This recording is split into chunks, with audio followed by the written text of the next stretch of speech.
Hey there, Ted Hargrave, Marketing for Hippies. Just came out of the water from the ocean, was in there with my friend Nigel for about 10 minutes. Whew, cold. So this video is, well, it's just something Nigel told me. I don't know if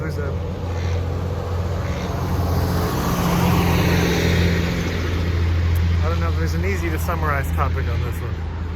But he was relating a story. He was doing sales back in the day, and his sales trainer gave him this advice. He said, so if you're explaining something, complicated about your product or service, never say,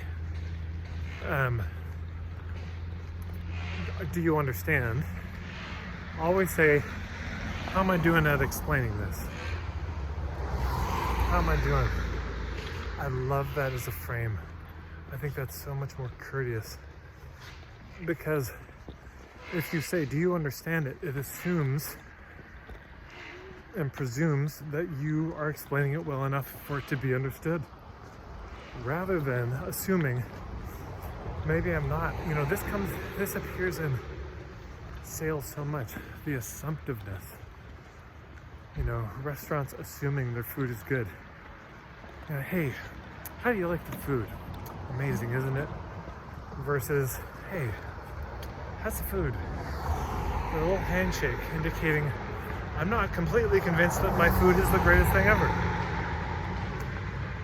And Keith Johnstone, who wrote the book Impro, when he was doing improv workshops and working with students, who did not improvise much, his thing was that the most important thing was to take the fear out of it, that people couldn't improvise well if they were scared. One of the ways he'd remove the fear is he'd set people up to do scenes, like, okay, you're this character, and then if it didn't work, he'd say, oh wait, stop, okay, let's stop. Sorry, my fault, it's totally my fault. You know what I did wrong? Okay, I did this. Now let's start with this set of instructions. So he would take responsibility for the missteps. Similarly, not do you understand, but how am I doing? Am I explaining this well?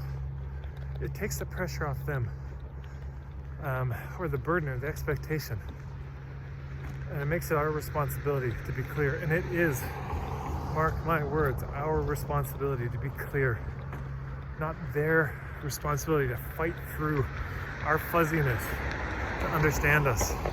This is maddening. I wrote I have written some books, but I wrote a article about this, about stop wasting people's time.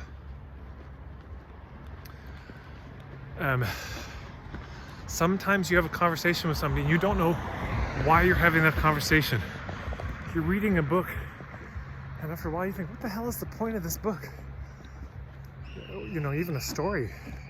Is there a point to this story? Is the plot going to pick up at any point? It's so frustrating.